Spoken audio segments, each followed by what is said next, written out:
SimRacer's Performance Guide, your guide to race setup, strategy, driver performance. Dive in deep, learn about suspension, aero, braking, drivetrain, with a 77-page manual packed full of hours of video tutorials as well. Learn how to fully engineer your setup and get more from your sim.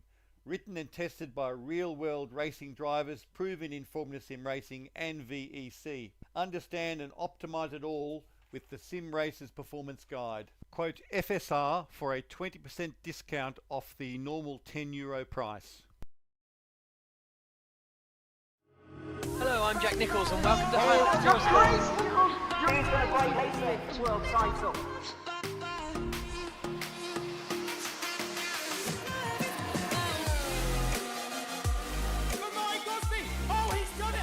These two go. Eoin is going to do it, his first victory. The World Championship is done. What a race it's been.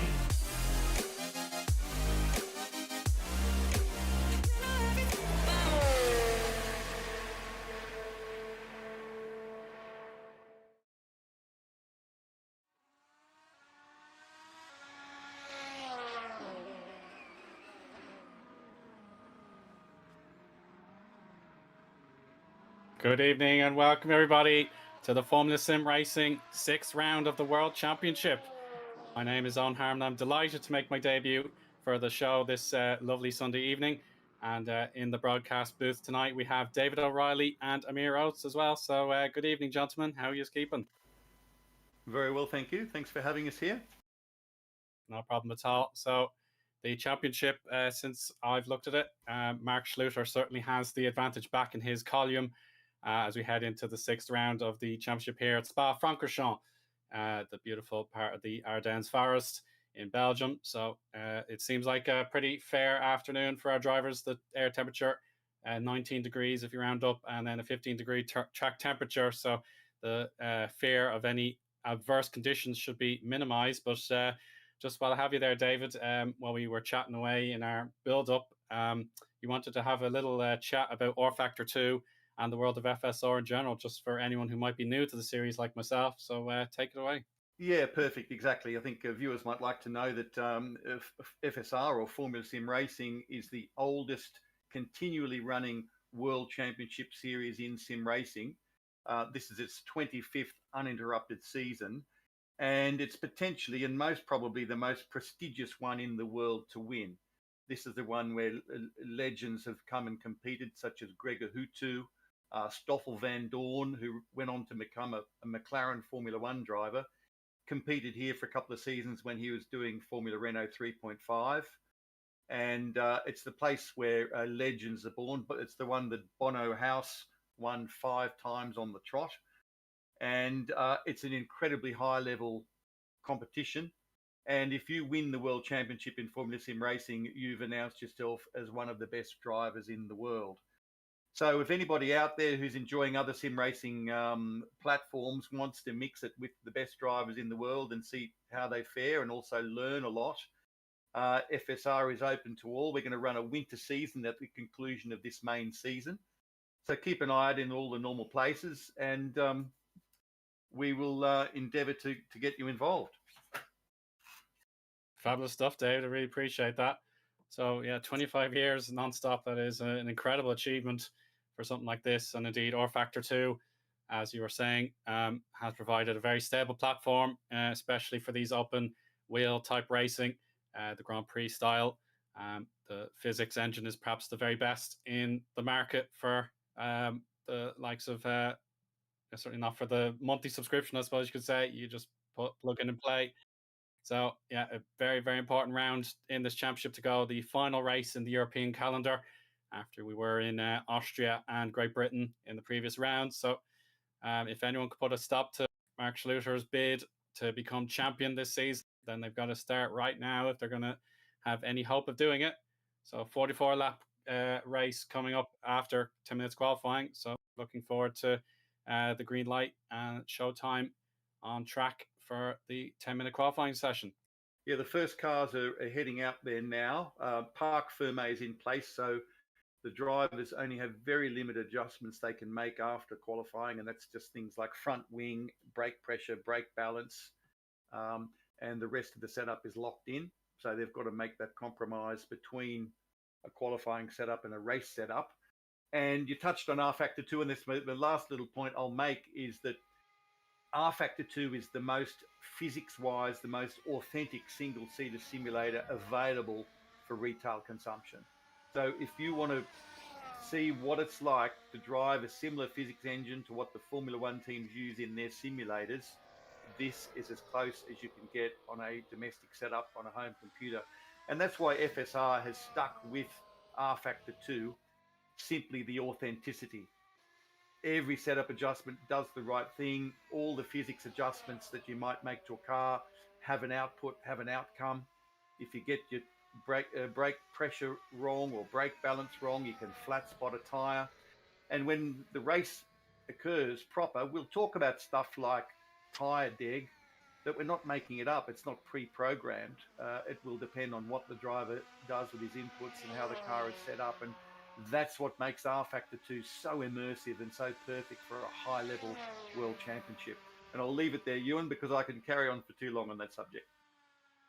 No problem at all. Yeah, you're just in time for the beginning of everyone's first flying lap around Spa. It's about 1:40 roughly to try and get a very strong lap in. And here's a look at Schluter himself here for the CMT Go team across the line to begin. So everyone roughly in the same place here in the private qualifying. Getting your entry to last source so important, but not as difficult as perhaps it used to be with the gravel traps and the wall very close there in previous iterations of the circuit. But here comes Eau Rouge and Radillon. Absolutely magnificent corners, even for nearly 3/4 of a century. It's been absolutely spectacular, whatever generation of car it's in. And now the Camel Straight flat out all the way until they come. So we'll start to get some idea of how they're faring on the lap.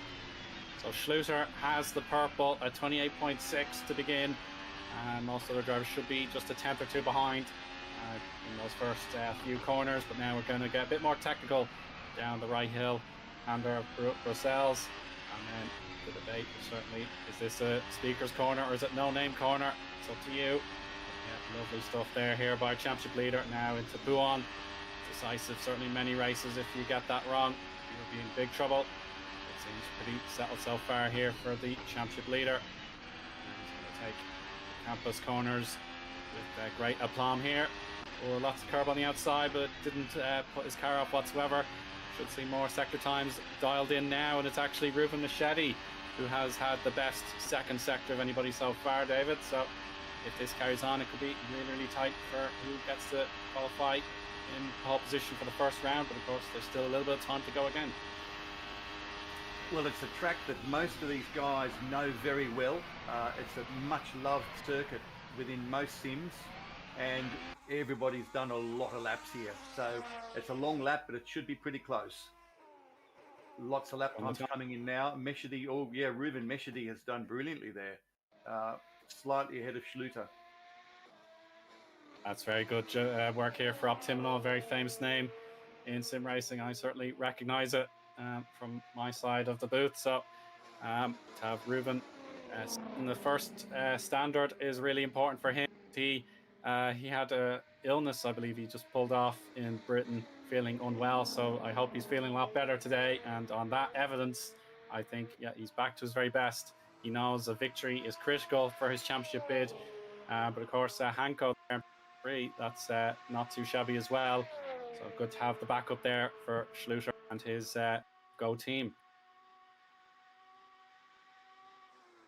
Now, Reuven is just at the tail end of a big group of cars. You can't see them because what the drivers have is what we call private qualifying, to just simplify things and stop cars running into each other and allow us to get it done quicker. Each car is alone on the track. But when we look at the live timing, we can see that he's at the back of a group of cars. And so what that's doing is he's taking advantage of the rubber. So even though you can't see them, the cars in front of you are actually adding rubber to the track. And it's a live surface here in this sim. Every lap by every car is adding rubber to the build-up. And as the track rubber's in, it gets quicker. So he may get a slight edge from that. Yeah, exactly. That is very important. And certainly as Rd.6 here, for example, has gone off off kilter to everyone else. He wants to get a lap set a bit later when the track has rubbered in a bit handier for him. So let's see if this strategy pays off. Oh, very wide there, but it seems okay. And Zolt 28.7, that's roughly on target where he needs to be to try and get into the top 6, for example. That would be great for him, currently lying 7th in the championship. His best result was in Malaysia. I can see there 2nd place behind Schluter. That's definitely a positive sign, but of course missing out in Australia will hurt his chances. But yeah, another aggressive hit of the curbs there. He's just 43.7 approximately. Oh, he's given up the lap, I'm afraid, David. So yeah, he realizes if he continued, it would be too much to overcome because the out lap here is so long. Well, indeed, just enough time for 2 flying laps, really, 10 minutes. So one mistake, and that's compromised half of your qualifying. Precisely, yeah. And here's a look at Geoffrey Fournier, another great optimal driver who's trying to figure out a way up the grid, and he certainly has done it there. A brilliant lap time to secure 3rd place and a 2nd row start. But Schluter is purple in Sector 1 already. So Reuven Machete, he may have to get the boots on and hurry up, because this could be a smashing lap here from Mark. Yeah, the quickest Sector 1 of all, and just very minutely quicker than his previous sector. Pushing as hard as he can. Will now get across Sector 2. Stavolo. There it is green, so that's a good sign. He needs to find about 3/100ths of a second to leap back onto pole position. And bus stop chicane should be the final true test of the skilled championship leader here from Germany. So let's see how he gets on. There's the first apex and the second. That looks good to me. Should be on the full power now. 3rd, 4th. Now 5th gear and across the line. It's enough. Yes, he's done it by 2/100ths of a second. So he's found the swing necessary to get himself another shot at pole position. But let's see how everyone reacts, because we've 2 minutes 21 seconds to go. You'll have to be very quick on this out lap if you're already on the first straight before Eau Rouge. But here's a look at Sander Callas for Ground Effect SimRacing team. And in fairness to him, he's only half a second off pole position. Certainly if he can find 2 more tenths, that will get him ahead of Yassi Latinen, and maybe, if he's very lucky, Geoffrey Fournier as well. So Schluter's gone out again, and he's quite clever because he's going to make it round, because of course the qualifying session ends after 10 minutes. But if he crosses the start-finish line, he can get a 3rd timed lap in, and he's reacted quick enough exiting the pits to have a 3rd go. He knows that the track is still improving, and the margins are so tight with 19 thousandths or 2/100ths that the slightest improvement by Reuven, and he's not going to be on pole. So it's a big-time challenge. Yeah, for sure. But I suppose here around Spa is one of the circuits where if there is a way through on lap 1, you've got to take it. It's certainly possible at the Camel Straight before any real tactic battles can begin on strategy, or else using the overtaking opportunities. So we'll take a look here. Callas, yeah, just a little bit of a misstep there, but he seems okay, and he'll be able to start the lap right now. He'll be just absolutely determined to try and find a very strong result here to get closer and to try keep himself very much interested in this championship, because Sander, based off his championship results, he's 2nd in the championship, but he hasn't even scored a podium. He's been Mr. Consistent under the radar, because he's got 4 4th positions and 1 7th. So that has gotten best of the rest, but it means that he needs to try and find a podium to stand any chance of catching Mark's score.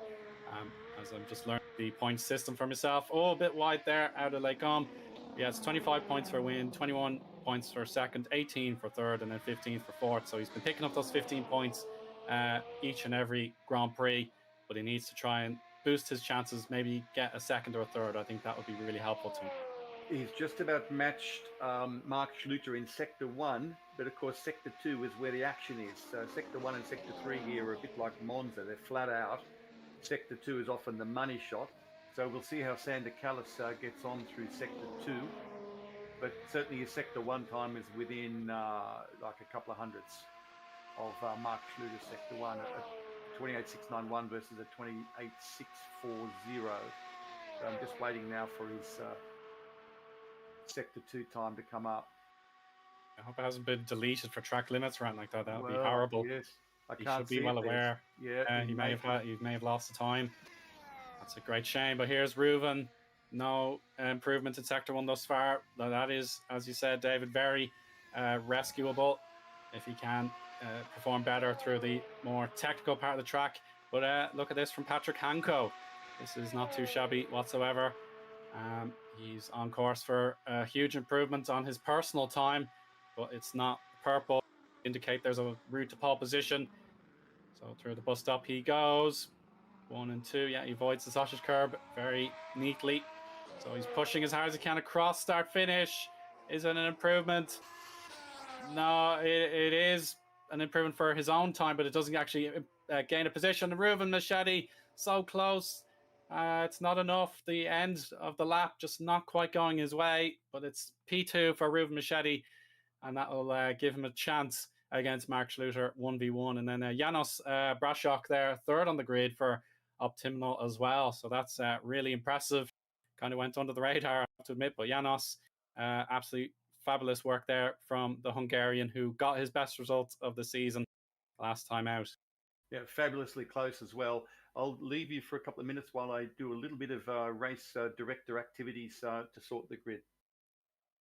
Yeah, so we'll have a quick warm-up session and we'll be right back to the main action.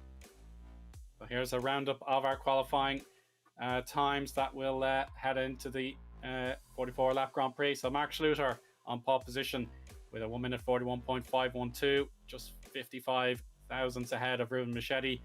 Janos Brashok there in the second, Optimal in the top 3 there, getting 1 minute 41.6 ahead of Patrick Hanko and Jeffrey Fournier completing our top 5. And then the first MV Conquest car is Jussi Latinen with 142.0, just half a second off pole. Rd.6, Sander Kallas, Tom Alden Menger and Christian Pasquale complete the top 10.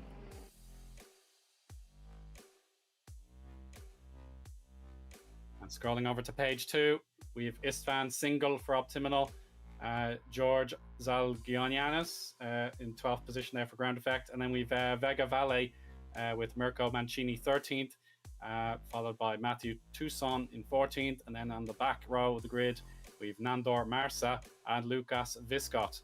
So yeah, they were a second, 1.5 seconds and 2.5 seconds behind respectively, so not too bad, but if they want to secure points they'll just need to improve a little bit more or else keep their noses clean, as the points are paid out to the top 15. So yeah, they will be on course to try and get something, but they'll definitely be aiming for the likes of 12th or 13th. I'd say be a pretty solid result.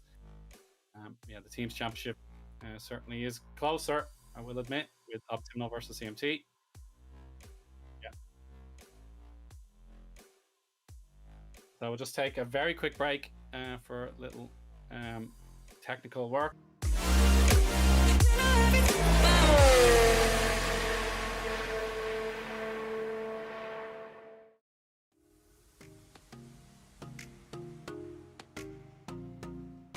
So everything has been sorted in the back end, so thank you, Amir, for that. Warm-up is about a minute away from completion, so we have all our grid news sorted, etc. So we will be excited to see how our 16 entries for this evening get on. At the moment, Jussi Latinen is the quickest driver who has put in a registered time, and he's just been given a new opponent in second place there, Mirko Mancini, P2 there, but Latinen has managed to secure the fastest lap of our warm-up session.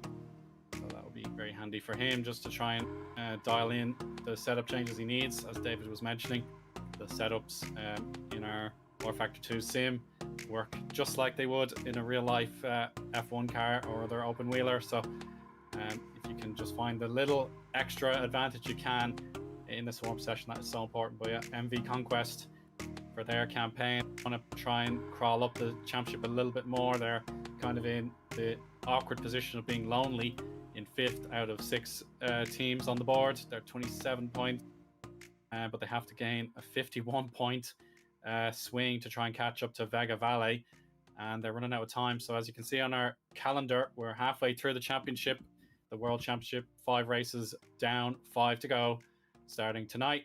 Singapore, the United States, Japan, and then the finale in Mexico, just shy of Christmas there, right in the middle of the Advent calendar. That'll be the finale for the World Championship. So the creme de la creme make it to the top here in FSR. And who will be the next driver to do it? Schluter, of course, has the points advantage to make his opportunity a little bit easier, but it's certainly not done yet. And he'll be pushing as hard as he can to try and secure his 4th win out of the 6 races run so far. And yeah, warm-up has just completed, so we have our grid assembled, and that should be great news for all of our drivers who want to try and make their case to become the winner of the Belgian Grand Prix. So yeah, it should be good to see how things pan out. Yeah, well, the drivers will head out to the grid any second now. They'll be running a full lap as a warm-up to get the brakes and the tyres as hot as they can without overheating the engine, and that'll prep the car and get it as ready as possible. And then they've all got to try to manage a safe journey around turn 1 here, La Source, which can be very, very tricky. It's not a long run down to turn 1, but it's a very, very tight corner, and we hope that cool heads will prevail. We want to see all 16 cars ending sector 1 all in one piece. But these are some of the best drivers in the world, and they should all be capable of doing that. Oh yeah, for sure.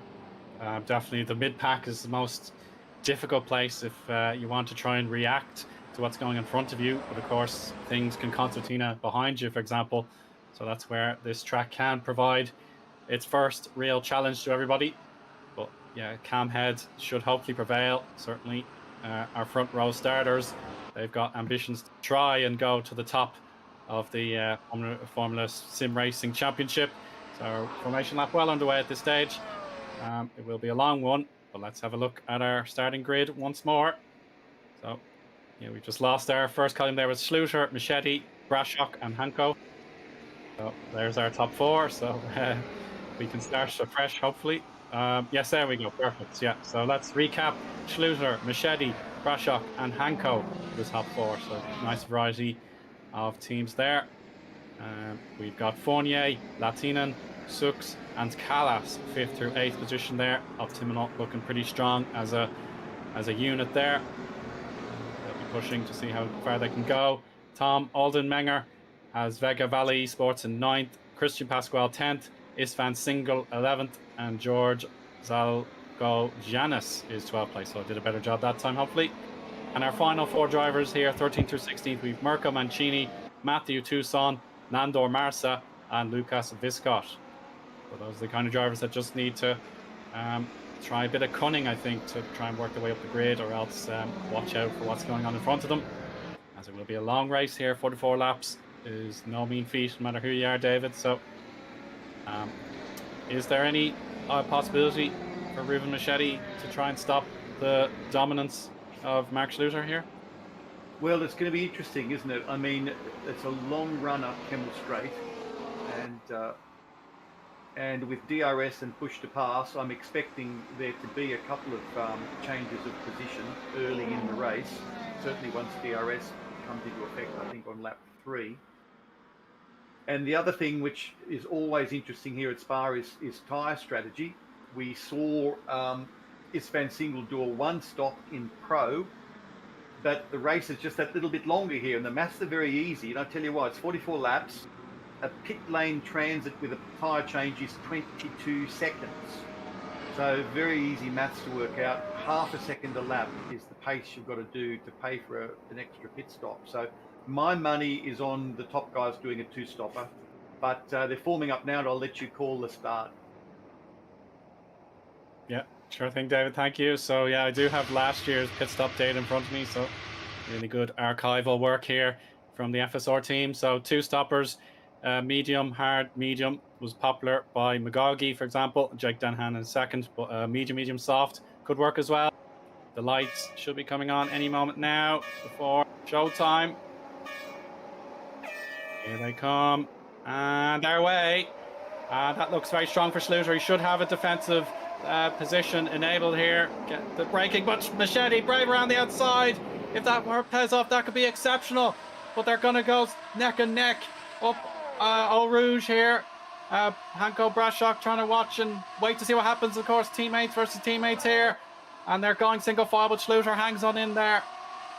Bit of problems perhaps at the back for Pasquale. He's down in position. We have our timing board up now, but it's Schluter versus Machete side by side into Lake Com. Who's going to lead it? Machete perhaps on the left hand curve could get it. Yes, he has a nose in front and he takes the lead. What a beautiful move there by Ruben Machete. Beautiful driving, and Sander Callis up to 7th. Very aggressive, similarly aggressive move into Lacombe. Just positioned his car outside Zoltan Suk's and commanded enough space to compromise Zoltan Suk's line. So Callis up into 7th from he was 8th on the Kemmel Straight. I'm not sure where he started. Yeah, it would have been about 8th or 9th, I think. So really good signs early doors for Sander Callas, who loves his 4th positions, but he does need a podium or that sort of territory to really make his championship bid alive here for a ground effect sim racing team. So he's working hard as he possibly can here. He's got a bit of a deficit though to Latinen.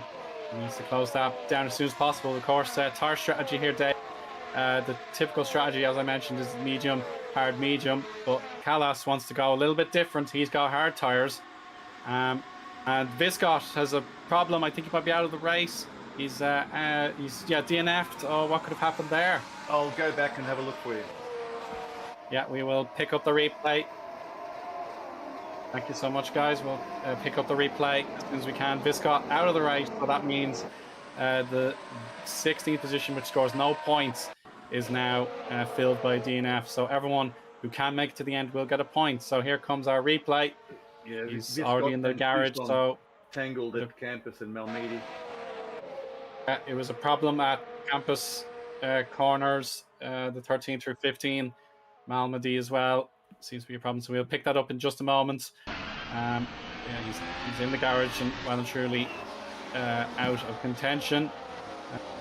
As we can now pick up Schluter in the first sector has gained a lot of time. Of course, slipstream will be very impactful now that we have clear air and a bit of a single file at the moment, David. So everybody about 2-3 seconds apart in the top 7. So definitely the hard work begins now. But Machete has to work very hard in defense now.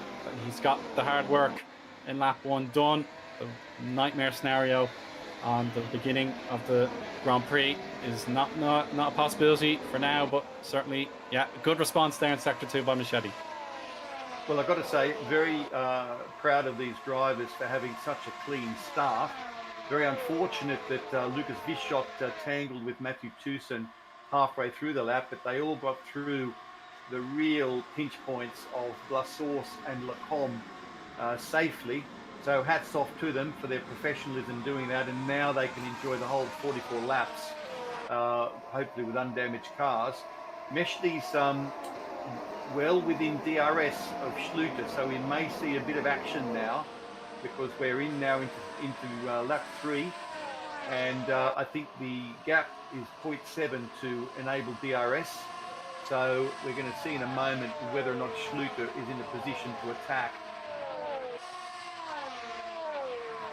Oh, well, speaking of attack here, it's Sux. He's gone for a move on Callas, as of course Callas has taken the less trodden path here with hard tires.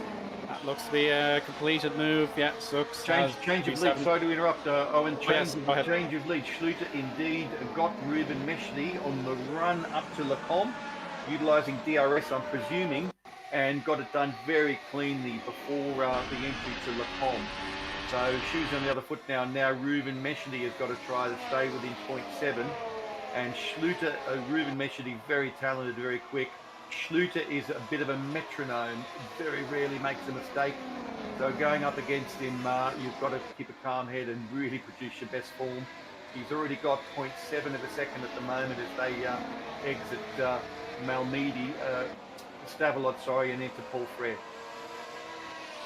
Yes, indeed. So just on the other end of the scale, I noticed Zalos Giannis has taken to the pit lane. You can see that lonely purple dot just heading through Lake Com now. He's taking a pit stop, so it's going to be a long way back. I hope it wasn't damage related. It would be strange to pit voluntarily, but yeah, I certainly hope it wasn't instant wobble there. Machete almost lost control of the rear end there, and after a little bit of latency, so my mistake, but yeah, definitely he doesn't want to have any distraction or any problems tonight after DNF at Silverstone. So losing out on the last lap there, about a second give or take. So Schluter with a fastest lap of 146.5. He wants to break the toe and the DRS as soon as possible. Now there's another fun subplot here at Spa. There's a lot of on-track action going on, but there's two ways to go quick here. You can go quick by having a car with a little more wing, which can allow you to really pull some people in Sector 2. But that makes you very vulnerable on the long run of Sector 3 and Sector 1. In the race scenario, the guys will always tend to go a little bit lower on the wing, even if it's costing them a tenth or two, because it just allows them to attack in the DRS zone up the Camel Straight, and you've got to drive incredibly well to use the aero and break the gap and not become vulnerable on the long straights.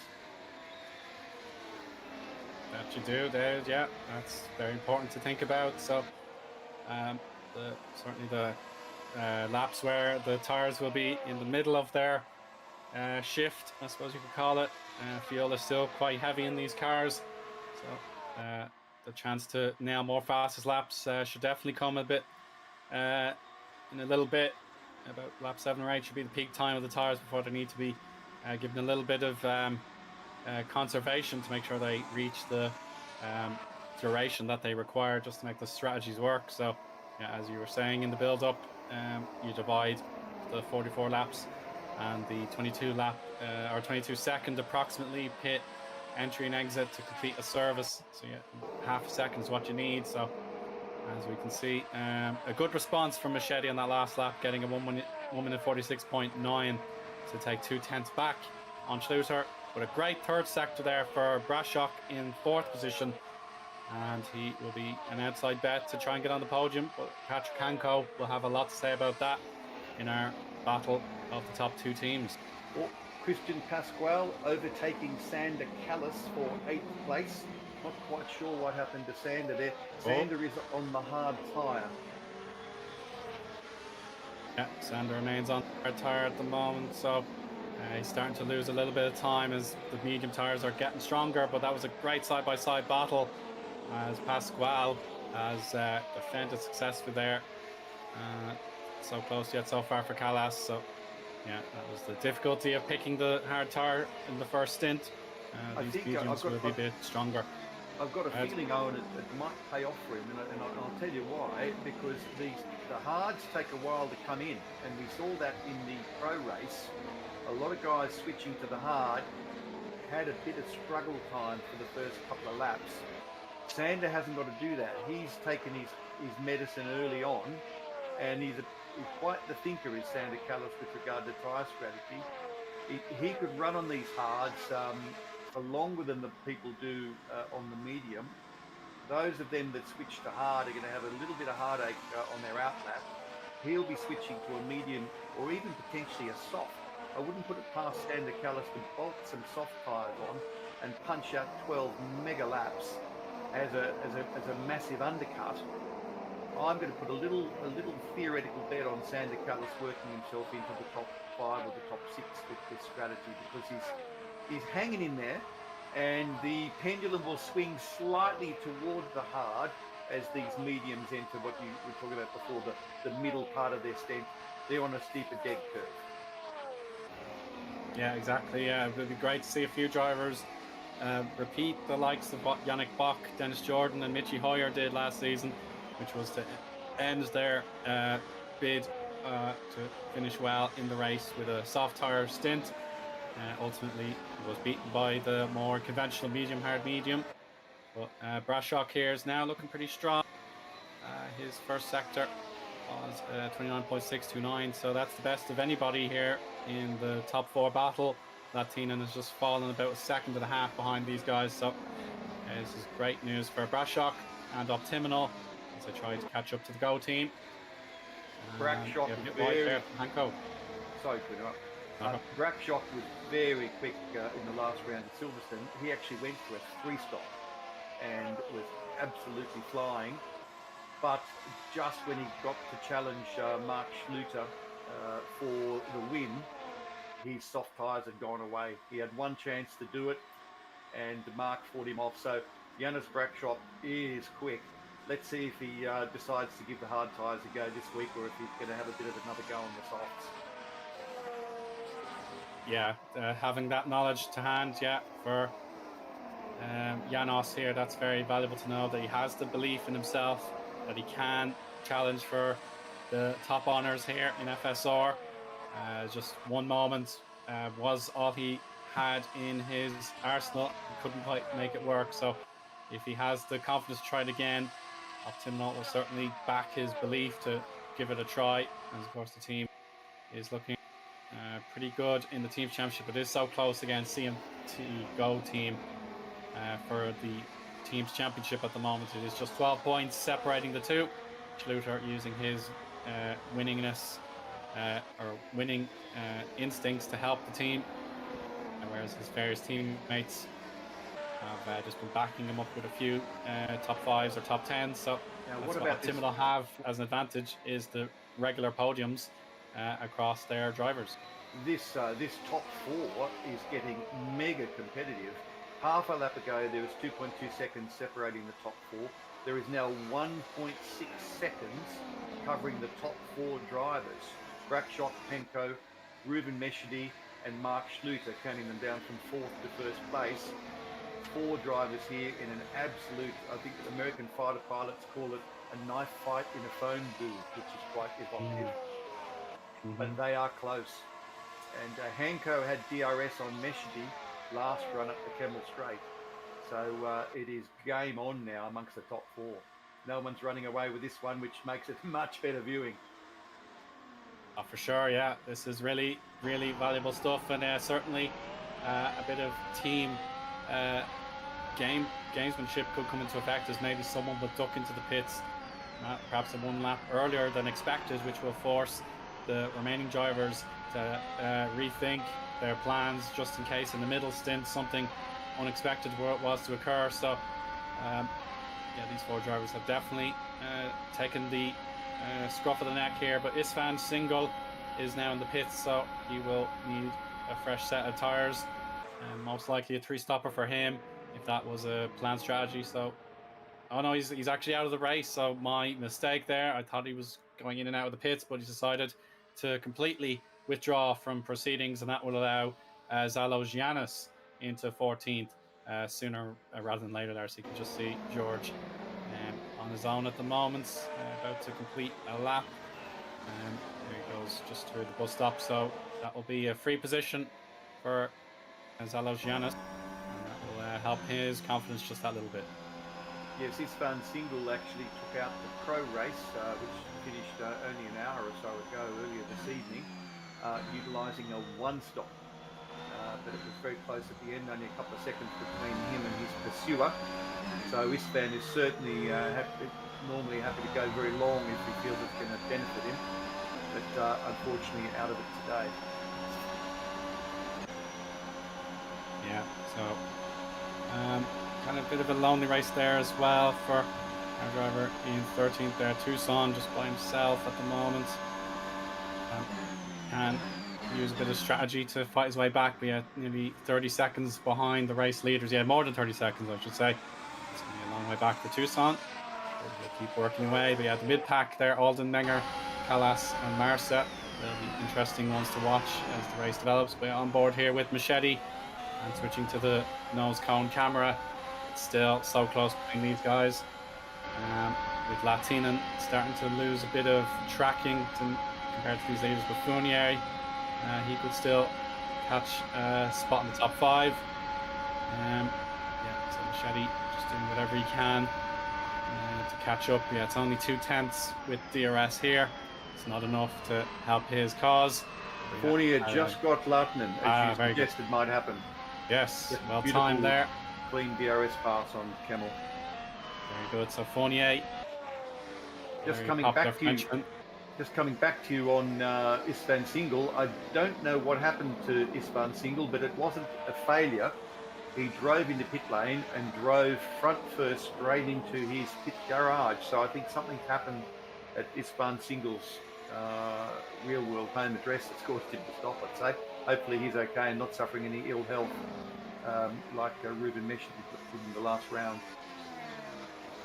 Of course, yeah, health and family matters do come first, but hopefully it's nothing like that has cost him a chance at a fair race. Other things getting in the way, but let's check out the replay of how Singles race could have possibly come to an end. Oh my word, oh that's a huge accident. Oh gosh, that was a major shunt at Campus and Malmedy, so it's side by side. And then unfortunately contact is made, the two cars spearing into the wall there. Oh, that's going to be a lot of debris and damage. So that's what happened to Viscott. That was him on the first lap. So Viscott was crashed out as a result of that contact. And I think that must have been what Zalo Giannis had to deal with himself. So that's why he's so far back. Copy. Callis dropping away down to a 15-second gap now to the leaders. So he's really going to need his next set of tyres to do some magic for him. Quick on board here with Mancini, actually, David. So his race is kind of getting away from a little bit. He is about a second or thereabouts behind Marsa. So keep pushing here on the medium tyres on I would suspect to be the conventional strategy for Vega Valley. Now, did we spot Ruben Machete taking over the lead? We've had a change for the lead again. I might have been doing something else, looking up another driver, but Machete is ahead of Schluter again now, with a 1 second gap as they exit. Yes, you're absolutely right. Yeah, it's a great spot. Paul Frere. So my fighting hard out there. And stretching it out a little bit now. Braxock, who was the 4th driver in that group of 4, is 2.3 seconds behind. So Ruben Machete appearing to really stretch his legs now. If he can maintain a gap greater than 0.7, he can deny Schluter DRS this run down the Camel Straight. And he's had a good exit from the bus stop. I think he is going to deny Schluter DRS. So exciting times. He's got to bury that foot on the accelerator. He's pushing as best he can. Up Eau Rouge and Radillon. Is there any way that he can force the agenda before the pit stop strategies are fully engaged? At the moment, no, it's not quite worked out for Reuven, but he won't give up whatsoever. Still very winnable, at least in terms of his first stint. But there we go. All that advantage has been shuttered there. Reuven, but the two Germans going head to head here in the Ardennes Forest, and yeah, it's still a long way to go here in FSR and the 6th round of the championship, but pit stops should be coming very soon. So definitely the likes of Hanko and Brashok, if they can help their teammates out in this critical fight with championship permutations, then yeah, this will be their chance to push on. But yeah, I know Reuven will definitely get the orders to move on as best he can. A real agenda-setting moments in this race. If he can go full push before these tyres have to be changed. Yeah, that last run up Camel Straight, Schluter didn't have DRS, but he gained a bit more than I think just the slipstream would have given him. So I've got a suspicion Schluter used some of his push to pass. The drivers have, I think, 70 seconds to meter out over the approximately 90 minutes of this race. Schluter definitely closer to Machete now. Ruben Machete has pitted, as you suggested, and it's a tricky old pit lane entry here, very narrow, but Schluter has pulled the trigger on a tyre stop. Yeah, and Hanko follows them in, so a straight head-to-head here between Optimal and the Go team. So if anyone could get a better service, that'll be hugely appreciated. But yeah, it looks good for Machete. Getting back onto the racing surface. He needs to watch out for Mancini. Perhaps we'll see on the heads-up display map. He looks pretty clear though. Mancini actually boxes. So yeah, Mancini in for his own pit stop. As a lot of drivers feel, lap 12. The beginning of lap 12 is the right time to get going. So very important for him. With Fournier and Latinen having another DRS squabble. Here's a look at the MV Conquest as I mentioned him. And yeah, this will be important if Fournier or Latinen have different target laps to pit. That could be a swing via the undercut, or indeed better to take an overcut. But definitely the Schluter versus Brashock contest for the brief moment should be very thrilling, as they will need to pit perhaps straight away, or if they dare go a lap longer, that could be very, very risky. Well, Machete had a very smooth pit stop, and live timing says he's 18 seconds behind Schluter. I give him, I call that net lead, because I got on this circuit and used Crew Chief to time a pit stop at 22 seconds. So I think Machete is going to have a couple of seconds in hand when Schluter pits, and I think Schluter's probably Schluter is entering the pits now. He had to respond because their pace was so similar. There's no way he could let Ruben Machete get on a fresher set of tyres and get away from him. So I'll keep an eye on Ruben Machete, and we'll see where he is in relation to to Mark Schluter. Yeah, great analysis to have there, David. Thank you so much. But Brashock carries on an extra lap. But here we go. Here's Machete. Here's his chance. Can he make the pit stop strategy work? Yeah, it looks good. And it's a hold here for Ruben Machete. His chance to get back to winning ways in this FSR Championship. Really, really important for him, as he's got the 2 wins to Mark's 3. But it is the two DNFs that he's been dealt with that has cost him a lot of points in this campaign. So if he can get his 3rd win of the year out of the 6 races run, that will be a great confidence booster. Oh no, he's off! Oh, Machete's out, he's crashed it, as these tires should have been in there. Cycle, he's out of the Grand Prix, and that could be the end of his championship ambitions. Oh dear. Oh dear is right. I'm going back on board. Entering Lacoon. Huge incident. My goodness gracious, we're all lost for words at the moment. So Brashock needs to react. It looks like he beached the car on the underbelly on the curve outside of the second part of the right-hander of Lacoon. Absolutely awful luck for him, particularly if he was driving so well. Another look from outboard. Yeah, so that's the aftermath. So he'll be completely devastated. So here we go. He's through Lake Com, 7 and 8, just fine. But it's turn 9 where it goes wrong. So a bit of slow motion here. Yeah, the curb on the inside is fine, but the curb on the outside sent the car spearing to the right, and the rear end was completely destroyed. And I think the oncoming vehicle there might have been. I think I saw Hanko's name at one point. Yeah, Hanko. It might have been Hanko. He did a very admirable job to avoid the stricken car as it was spinning around the place like a top. So Sandor Callas, here we go. This is his chance now, just to get his name in lights with his hard tire strategy now starting to feel very comfortable for the moment. So we should be able to go perhaps another 2 or 3 laps on this stint where he needs to pit. Maybe if he's feeling very brave, he could do another 3 or 4, but he knows his way around the circuit for definite. And yeah, the hard tire should last 14, 15 laps in good nick, and then he'll have his decision about where he wants to go next in this strategy.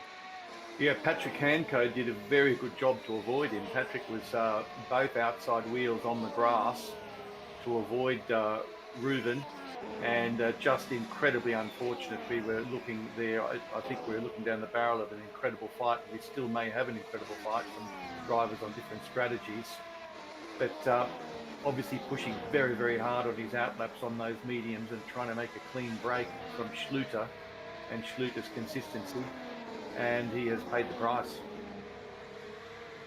Yeah, it's the fine margins here in Formula Sim racing, where you nail that corner each and every time in practice, in qualifying, and in the beginning of the race. But the one time you go a little bit too far, the car gets very unsettled and it spins, so that it's a dearly costly error for Reuven, and that's knocked his championship out. Almost 100% sure on that one. It'll take every single point on offer just to stand any chance at all. And Schluter has been able to finish every single race this campaign.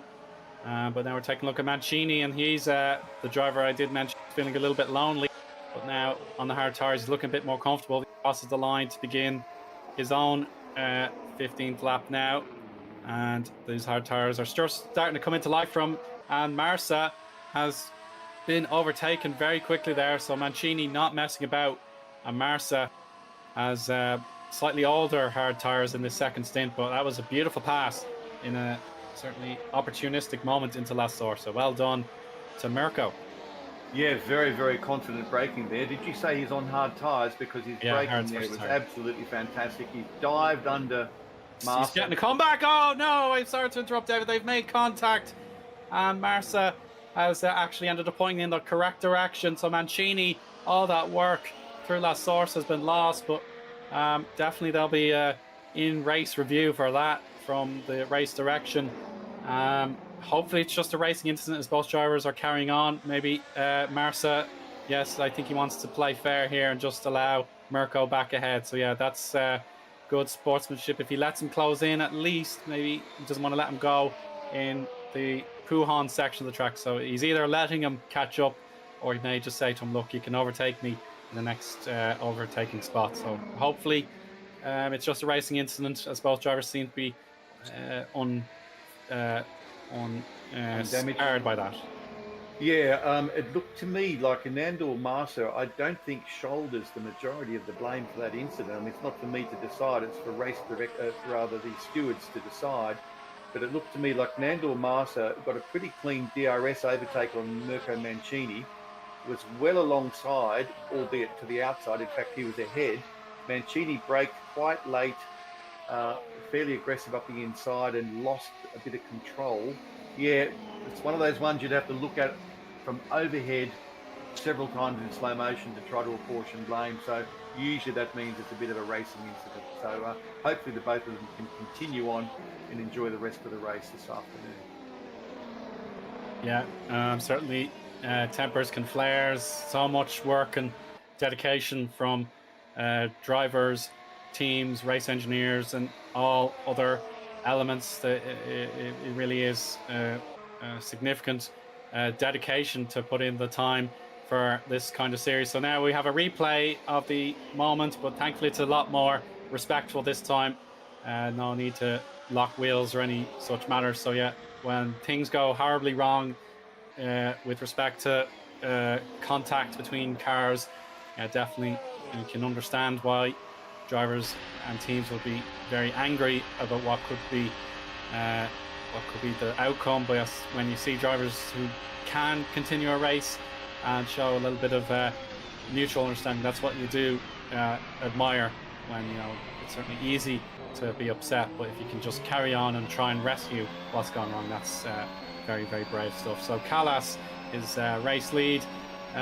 Cameo could be coming to an end in just a moment here, David, as Mark is closing right in. Oh, he's not leaving any centimeters to chance here. So the Ground Effect SimRacing team will have to perhaps accept the Go team, the CMT Go team, are on a warpath, and they need this position for Mark to become a 4-time winner in the first 6 races. Mark has DRS. It's going to be a pretty easy pass on Sander. And looking at the grid at the moment, Tom Oldenmenger is 15 seconds behind Sander Callis. Nandor Master is 39 seconds. That battle we were looking at before. That's going to mean with a pit stop that Sander Callis is actually going to come out in 10th behind Tom. I'm assuming that Tom has pitted, but I don't really know. I'm going to just have a look at his lap times. Yeah, it looks like he has pitted around about lap 13. So Sander's going to drop right back again, but I wouldn't put past him to put on some softer tyres and absolutely give it everything for this middle stint. Yeah, Tucson is the only driver thus far to be on medium tyres. He wants to perhaps try medium, soft, like we've seen from Yannick Bock and his ilk. So that's very interesting if he can achieve it. He's a target to get a top 10 from this more audacious strategy if he can do it, but it's a little bit of work to be done while these mediums are still fresh. Nandor Marsa and Mirko Mancini are a good way up the road here, but Ground Effects SimRacing team, they'll be trying their best to work their partnership as best they can. As of course, Zalo Giannis a bit behind everyone else. He'll keep working however he can pull it off. Yeah, so still interesting matters up and down the field here, David. So not a foregone conclusion, despite the shocking exit of Ruben Machete as a result of a driver error. Yeah, really unfortunate. I hope he continues on because he can still fight for wins. And I'm just looking here. Janos Brakshock making a big attack on Sander Callis, aided by DRS, up the Kemmel Straight. And Brakshock has gotten through again. Sander is definitely running long on these hards. So, but he's on old hards and the guys around him fairly new ones. And that's why he's fairly easy picking at the moment. It is very tricky now that we have gone deep into his stint at this stage. So what he has to do now is just pick his spot and commit to it 100%, because he'll be probably out in his 9th position thereabouts. Alden Menger should be clear of him, for example. But when he's on a different compound or the hard tires that have extra life, then he will definitely have his chance to pull up the field and really push on for yet another top 5 potentially. That's his minimum target each and every race, is just to get the easy points in his mind, as he knows how to get 4th position better than anyone else this campaign. But Marsa in another CMT Go team car down in 10th position at the moment, so he needs to look at what his teammates are doing and try and help them out as best he can. But Mancini potential on this lap could be closing me in a bit. Let's see the sector times. Marsa has been a tiny bit slower, but Mancini looks closer than ever here. No, actually they've equalized a little bit, so a little bit of optical illusions here, but Vega Valle, they're cheering on their driver, and they hope he can equal Oldenmenger. I think if you look at Henko and Sander Callis, Sander Callis is going to be feeling a bit of deja vu, because this is his 3rd time up Kemmel and the 3rd time in a row that somebody has cruised past him with DRS. So he's going to have a slight bit of a sinking feeling and wondering maybe when it's time to get off these hard tyres. Yeah, indeed. He needs to pick his moment just right. You don't want to do it too soon, because that undermines what hard work you've performed. You don't want to do it too late, because then the tyres will bubble and certainly get into very bad condition. So you just have to get it right in that sweet spot. But here we go again. Marsa Mancini. Is there any way through here? It's going to be a long dive using that DRS boost. I think it won't be a Cavalier pass this time. Yeah, so Mancini just continuing to watch behind Marsa, try and emulate his teammate Oldenmenger there in P9. So that's the hard work that will be ahead of Mancini after that incident that resulted in a neutral spin for both the drivers. Yeah, it is Callis, definitely the driver that has to pick his spot on the grid, because he is the slowest of the top 10 that last lap, at 1 minute 48.5, and in his middle sector, that's where it's hardest, David. It's very slow middle sector. Yeah, so he's now ready to stop. He's entering pit lane. Good decision. So I'll have a little look and see if I can tell you what tyres he's putting on. Great information. Once we know, it should be a quick tire change for him. He should be down to 9th position. You can just see on the track map. He's just about exiting pit lane now, so he will be well behind in 9th, but it should be possible. Is it another set of hards, David? The graphic looks like it's mediums, but sometimes it can take a little while to update at my end. The sim's got bigger priorities than somebody who's just watching like me. So at the moment, it looks like they're mediums. I'll keep an eye on them and keep you updated. Oh, and here's a look at Rd.6. He's lost position to Alden Menger here, so that's a pass for Tom there. He's one of the Dutch drivers on the grid, so Tom has knowledge of podiums. He got the Bahrain bronze medal there, which was a great result. And ever since then, he's got one top 5, and everything else has been top 10 via 6th, 10th, and 6th again. So Tom doing his very best here. Just be an outside bet to try and exploit certainly Machete's big mistake here, so he could close that gap to 3rd place in the championship. But Fournier at the moment is doing much better, so Fournier will be on course to take 3rd place in the championship, with Patrick Hanko, of course, even better. So Hanko, I should correct myself there, Hanko at the moment will take 3rd place in the championship at the very least, and Fournier will be close behind. But Callas, if this strategy pays off, David, then he should be able to preserve 2nd place, but it's going to be a big effort no matter what tire change he has selected for his car. Are you talking Zoltan Suks or Sander Callas? I was talking about Callas in terms of getting 2nd, but Hanko in terms of getting up the standings. Yeah, it's kind of they're so tightly packed in 2nd place through to 5th place. Yeah, well, this no, you're absolutely right. He's got some work to do. He's in 9th. He's 26 seconds behind the leaders. They're all on hards. He's on medium. So this is his chance to shine. And let's see what he can do with it. Absolutely. Yeah, Alden Menger, since that overtake, he's not looked back whatsoever. He's purely focused forward. We're doing the work for him there, looking behind just to see how things have been going a little bit wrong there for Rd.6. After that slight disappointment of losing position at sector 1 time. You can certainly exhibit it's very close, but Alden Menger, great job in the last lap to make the pass. He was 1.5 seconds quicker at the very least there. Helped him on his way. Impressive, really and very nice helmet design too, I must say. For sure, yeah, really fetching colours on that helmet, so it stands out in respect to the grid. Certainly the yellow is unique there. We've got a look, and he has got the black and orange, so that really does play lovely contrast. Helps us see Tom at work representing the Oranje of the Dutch national team colours in sports, for example. So good national pride there. I'm sure a little bit subtle, but it is there. And he's got a Wookiee on the top of the helmet as well. Lovely, yes, Star Wars Wookiee, which is a nice touch. So he's onwards and upwards to him. He's making good lap times with a 46.7. I'll have a little look at Sander Callas in a minute and see what his lap times are looking like. It's purple sector 2 actually, David, so yeah, get the binoculars out. It's going to be a good one. Yeah, 1 minute 46.1, almost the fastest lap there. But that's what Sander needs to complete his alternate strategy to try and get another top 5. So that's about 0.7 quicker than the leaders are doing at the moment, I think.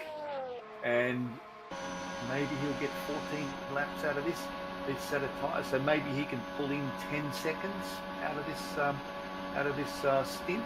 It'll be fun to watch anyway. Nice to see somebody throw the dice and have a bit of a go on something gritty.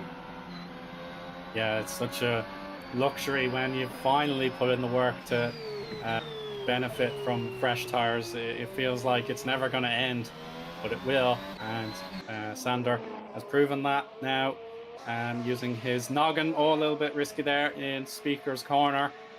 Thankfully nothing too outrageous there that put the car into wiggle. But yeah, that's the benefit now, that he does have the freedom now to push as hard as he can.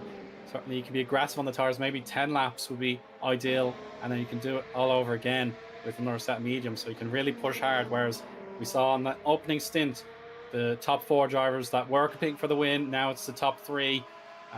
They were about 10 to 12 lap range to pit. So definitely Sander should have freedom to push these tires to the very end of their life, about 10 laps, certainly if he's very courageous, and it shouldn't be too detrimental. Yeah, I think even 11 to 12 on the mediums at this stage of the race, because as we know, the fuel load's getting a little bit lighter. They're starting the race with well over 100 litres of fuel, and we're now halfway through. We're just over half distance, so the car is 50 or 60 litres of fuel lighter, which is probably 40 kilo. And of course, the track rubbers in, as we discussed with rFactor 2. As drivers drive on the track exactly where they go, it lays down rubber. So he's got a lighter car, he's got a grippier track, and so the tyres aren't doing as much work to produce the lap time. So it's a beautiful moment to put on a softer set of tyres. Yeah, I'm sure 1 or 2 drivers will fancy that opportunity, but it will be difficult to predict if any of the drivers outside the podium range will fancy it. Otherwise they'll feel, what's the point? You may as well just ease it to the end on mediums. Like Latinen's kind of that driver I look at in 6th position, where he's not close enough to Christian Pasquale, and at the moment he's a good advantage, a good buffer to Tom Aldenmenger. So he's the kind of driver that a gamble would be a bit naive unless he knows there's something that I don't, whereas perhaps Aldenmenger could be one of those drivers that would fancy a roll of the dice and have a try. So you have to think, is anyone in that orbit going to have a go at you with a soft tire sprint to the line, or should you just play it safe and make sure you get those points into the register for our team's championship, for example? Well, I don't know if somebody does. Always a bit of fun seeing somebody just really put it out there on a set of softs. And I'm not as quick as these guys, not by a mile, but I did a stint on some soft tyres here, and this track wasn't too hard on them actually. But maybe it's because I was going a few seconds slower than these guys. I had better tyre life. Yeah, it's always misleading when, you know, a real pro is behind the wheel. They know how to do it in a natural way. It just feels like second nature to them, whereas certainly myself, I'm not very successful in sim racing. I've had 1 or 2 moments in my lifetime, but not that many, whereas these guys, they're trying to be the very best the world has to offer here in FSR, and that takes a lot of skill and a lot of determination to even get close. So let's give a praise here to Janos Brashok for a moment here, because Optimal will be crestfallen that they've lost 2 cars, especially Machete, who was a core part of the team there in a search for the Drivers' Championship. But now the baton has been passed to Janos for this evening, and he's doing a good job. He's almost in that DRS range, but I think it's been a reaction, in fairness, from Schluter. He's seen what's going on and he's responded. But Brashok, really, really good drive for him so far, as he wants to get a bit more champagne down the system, as of course he's got his first taste of it just last time out in Silverstone. Now, just a heads up, Callis is getting very close to Zoltan Sooks. Callis on the fresh mediums, which we were talking about earlier. Zoltan Sooks on some pretty, not old, probably 7 or 8 lap old hards.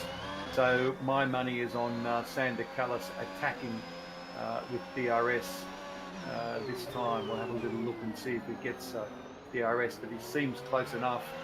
He's right on Zoltan Sooks now, and of course with the softer compound, he's getting better drive out of La Source, pinned up through Eau Rouge and Radion. In fact, Zoltan Sooks had a bit of a moment there, courtesy probably of his slightly older and slightly harder compound. And yep, Sander Callis is through, and that was probably through and passed earlier than any other overtake we've seen there, aided by DRS. And of course, that's a fresh tyre, 1 compound softer is going to let you do that every time. So Sander's on his way up the road. That he is. That's the first check on his to-do list completed. Really good job to secure the pass as early as possible. But this lap for the lead, still nothing in it. It is very, very strong for Brashok here. Is quicker on this lap so far. Both sectors minimal improvement, but it is enough to get the gap below 3/4 of a second. So now if he completes the bus stop successfully, then he should be able to... Oh, that looks a bit off kilter there for Schluter, and Brashok should definitely take full advantage. So a rare misstep here from Mark, and Brashok has gained 0.2 of a second. That's all he needs to really make this an interesting fight now, David. Yeah, well, he should have DRS now, because he would have been within 0.7 at the detection point. So Brashok's just got to make sure he's not disturbed by the dirty air coming up Radion. Flick open DRS, maybe a little bit of a touch of push to pass as well to make sure of things. And it's going to be competitive. Well, besides discretion is the better part of valor. Mark Schluter must have the aero really trimmed out on that car, because Janos Brashok didn't fly past him even with DRS, and perhaps a hint of push to pass. Maybe Mark defended with some push to pass, but hats off to Janos. He didn't push a bad position. He decided to keep his powder dry and perhaps attack the next time round. But as you said, it was only a slight misstep from Schluter that allowed him to get so close. He may not get another shot. Yeah, you were saying in the last round that it was one shot and one shot only that Brashok could have on the soft tires, and it was all he could do, and he had to realize that was defeat. Now that it's let's just say in inverted commas, it's only lap 26 rolling on to lap 27. He's got more chances than he did at Silverstone, so he could rely on strategy, for example. That's not the worst thing in the world to have to go on a tire strategy contest and try and win it that way. But yeah, he's got Schluter very curious, and if he's making one or two little mistakes under pressure, then yeah, that's very inviting. So this race is definitely not going to be a walkover. Brashok is putting in a superb effort to try and make this his bid to win for the first time in 2025.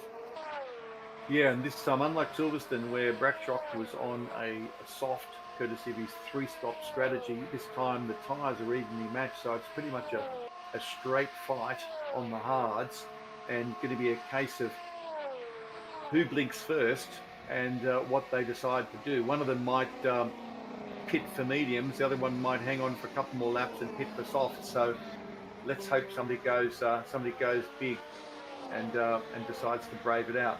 Meanwhile, Sander Callis is still 5 seconds behind, 4 seconds behind Tom Oldenwenger.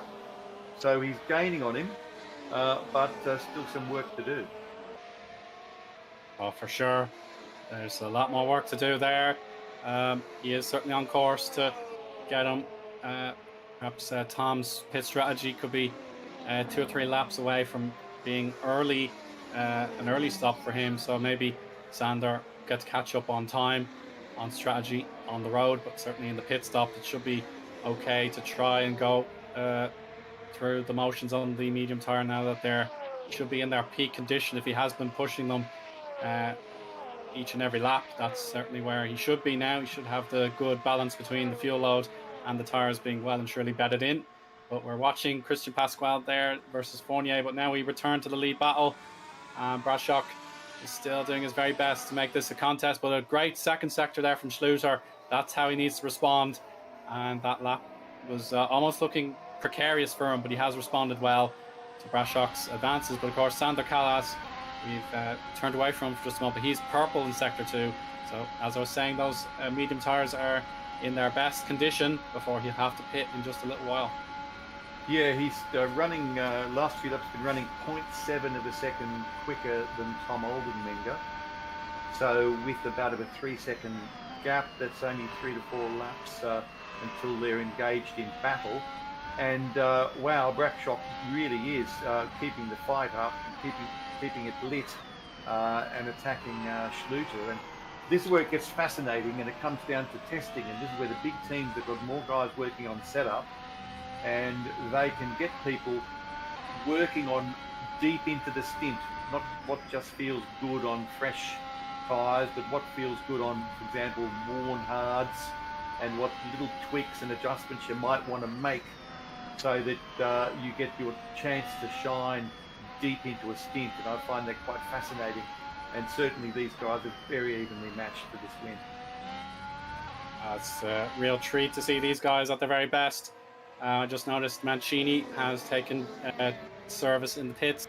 That puts him over 1 minute and 15 seconds behind everybody. So he'll be just taking run-up Radion now. So we'll double check what tires he is on when he completes a bit of more driving. So can't tell from here. It's a head-on camera shot. Looks like he's going hards to the end. But David, if you have any intel, please feel free to correct me.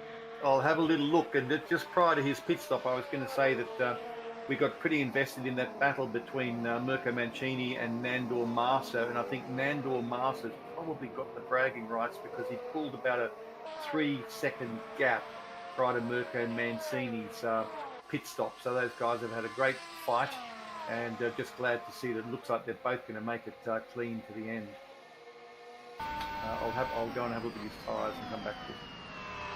Thank you so much. Remaining on board with the Hungarian challenger to Schluter's dominant throne here this campaign.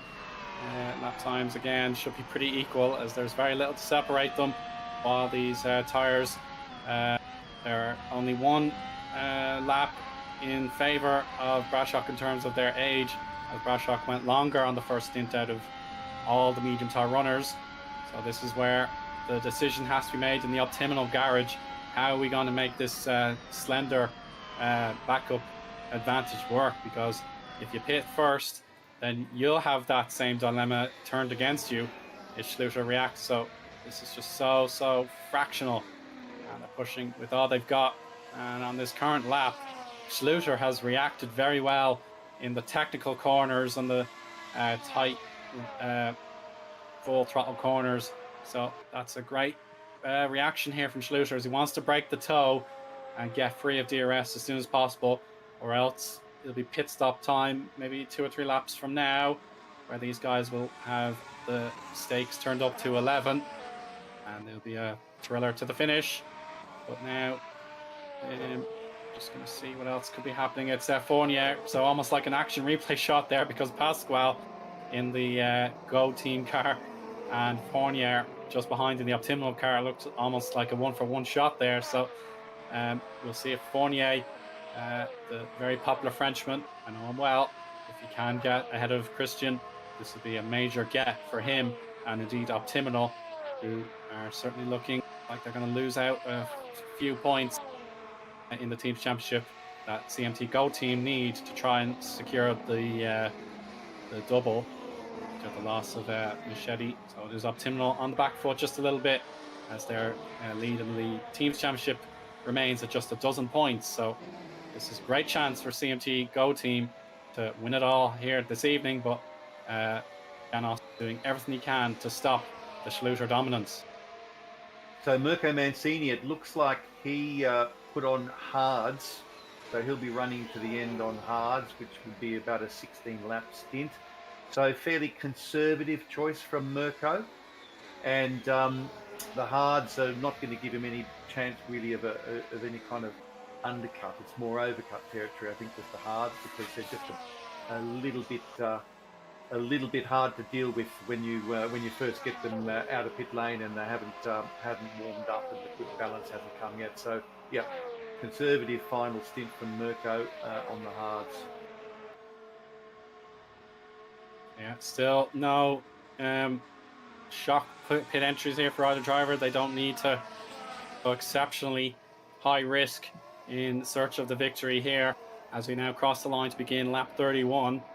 But Brashok, again, he's just so close. These deficits are absolutely just so minuscule. It really is impressive. But now Callas has got his moment. He's finally starting to get these regular lap times quicker than Tom Oldenmenger, and he is trying his best. sorry to come across you. Go ahead. rFactor has DRS Aha. on Schluter this time. Not won't give him an attack for a pass, but certainly had DRS. So sorry to interrupt there. I thought you want to know. No problem, David. But now Sander, here he goes. It's already DRS line crossed. He has the power. He can now switch on the rear wing flap, and he has completed the pass using his off strategy medium tires to make that pass work. A ground effect sim racing team, they'll be very pleased to see their strongest driver on the road this evening pull off a great pass as required for the strategy to work. If he can be greedy, he'd love one more pass on Yassi Latinen to be able to get closer to his target once the time to enter the pits comes. But it's still so close wherever you look with respect to this first v second duel. And definitely what could happen could shock us all. But there's the moment there. A little bit of an advantage in the second sector in favor of Schluter. He's gone 4/10 quicker, which counteracts that bit of DRS that we saw earlier in the broadcast. But yeah, if he loses that 1 second advantage, then yeah, it would be tempting for Schluter to get into the pits and change tires, but it's still not enough.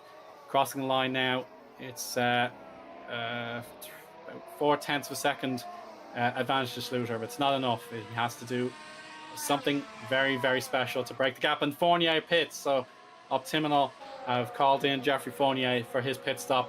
That will allow Callas to react, and Oldenmenger reacts as well. So now they're all on the line. We don't know what tires they're all going to pick, so this could be very interesting. If someone goes for softs, this is the time to do it. Fournier's gone for mediums. Looks like Callas has gone for mediums, and Oldenmenger's gone for mediums. So yeah, it's a 12 lap run to the checkered flag. So they're all feeling good to get this done on mediums. Yeah, it is.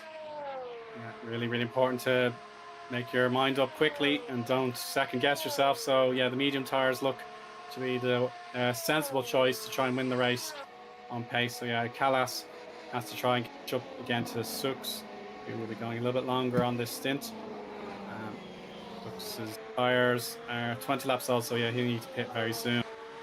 Just so he could potentially go for the soft tire now that he knows what these other competitors have chosen to do. Tucson, I think, is the first to go for softs, but again, we need to double check that in the data room here. So Tucson, can we see those stripes? Live timing thinks he's on softs. I'll have a live timing, see what the graphic looks like.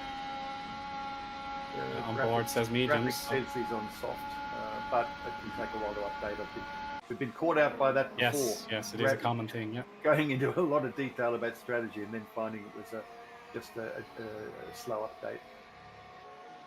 Okie doke, yeah. So Tucson, nothing to lose, but here we go. Hanko and Pasquale, they're in the pits together here.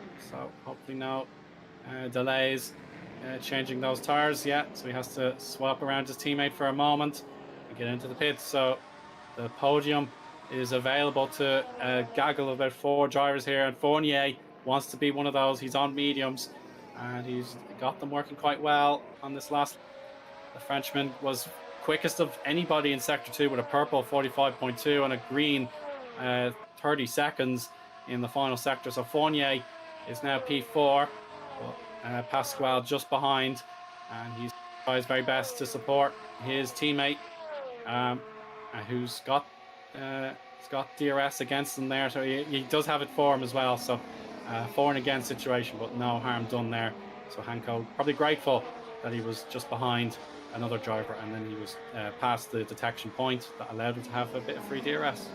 That was a pretty sweet undercut by Jeffrey Fournier, because he was being well and truly held off by Christian Pasquale. The two of them were lapping at very, very similar lap times and a couple of seconds apart. And Fournier, by virtue of that earlier stop and putting on the fresher rubber, has now undercut Christian Pasquale and is very, very close to Patrick Hanko for third. So it's been a very strong strategy call to pull the trigger on that undercut when he did. So getting exciting in the top 4. Oh, without a doubt. So it's wide open here. Bracchok is pitting. Oh, there we go. He's decided to in the pits, so he's gone for it.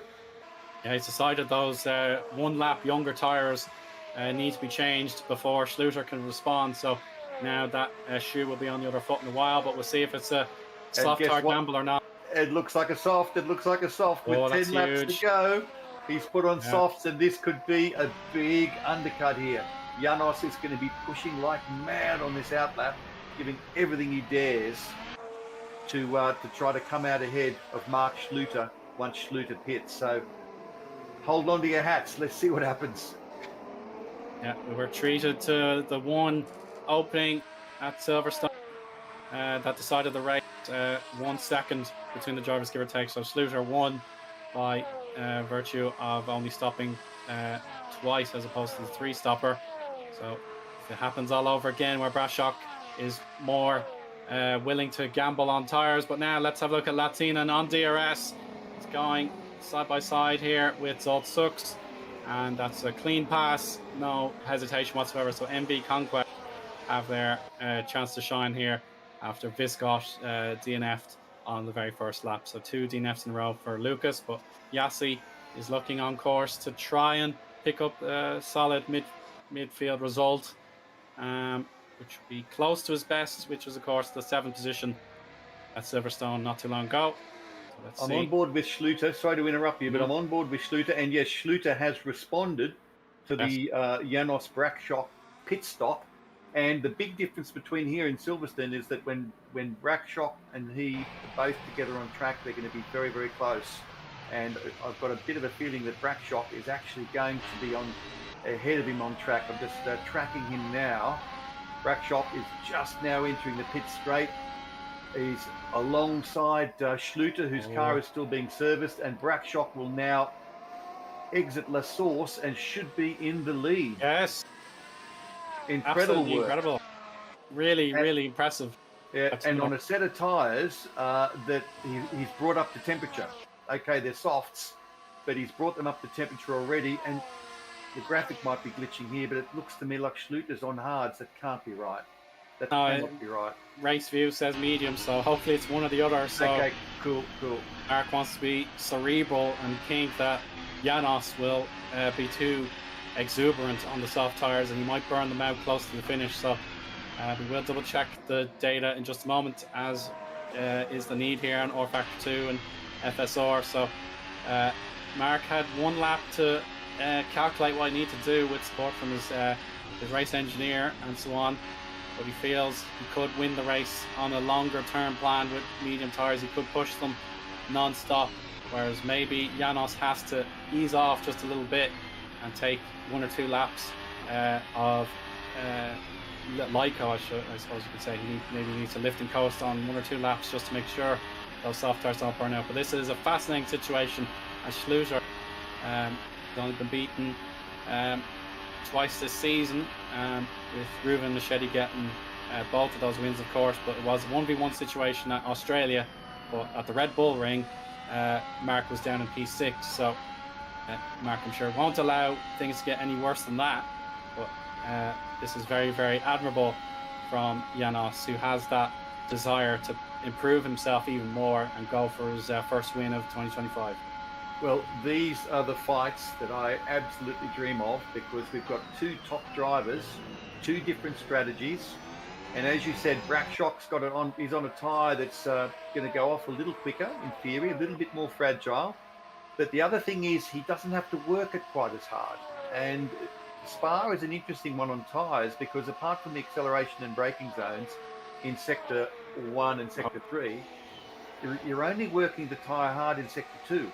So it's going to be fascinating. What a fight we're looking at here with, 8 laps to go, 1.4 seconds separating them, 2 different compounds. Bring it on, guys. And let's also shout out to Patrick Henko and Christian Pasquale fighting for that, and Jeffrey Fournier.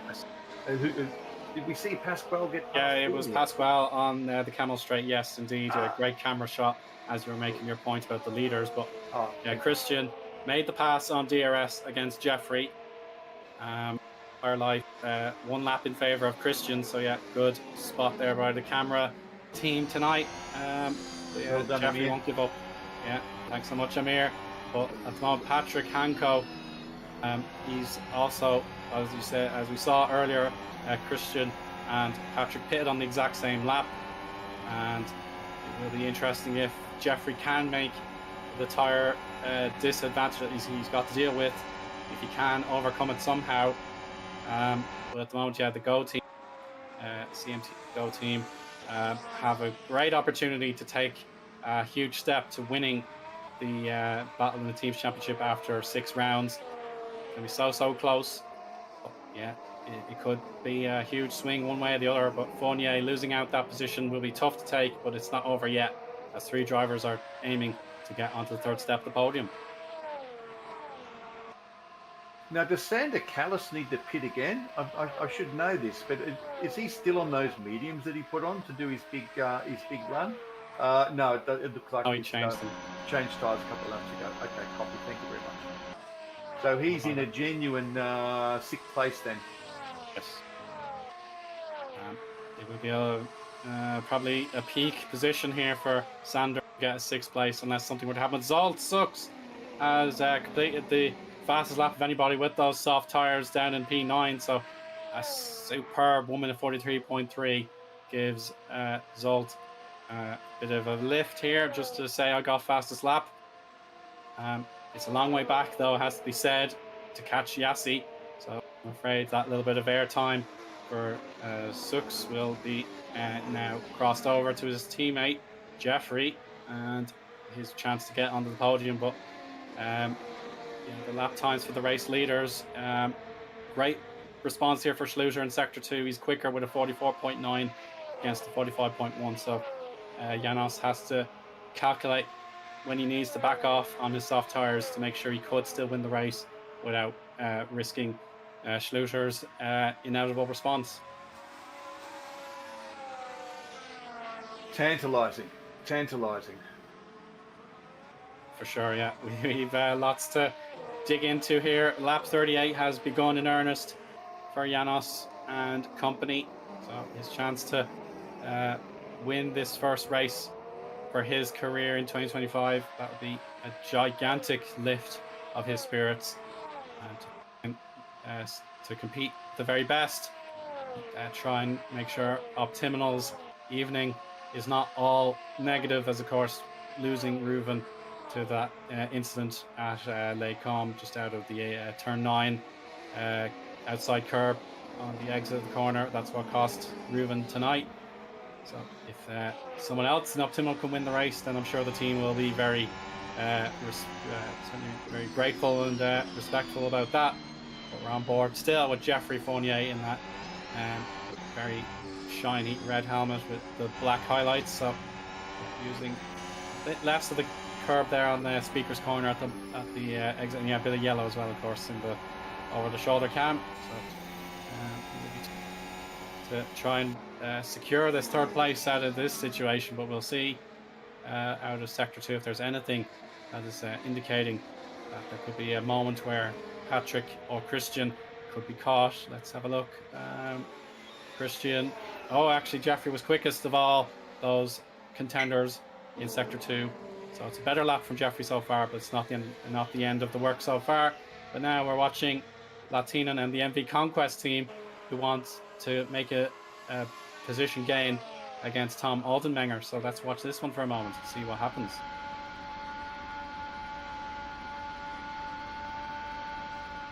Getting on board through the magnificent Blanchimont and 18th corner before the bus stop. A bit more encouragement there on the brakes there for Latina in the car. Came to a stop very well indeed. So across the line they go, and Yassi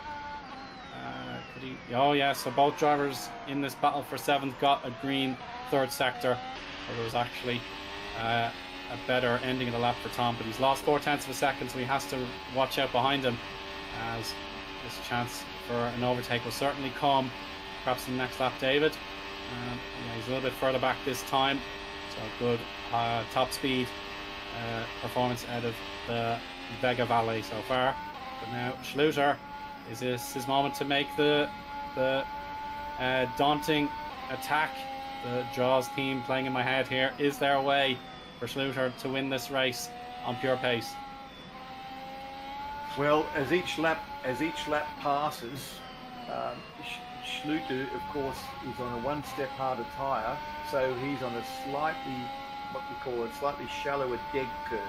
The degradation of his tyre is happening a little slower than the degradation of Janos Brakshock's tyre.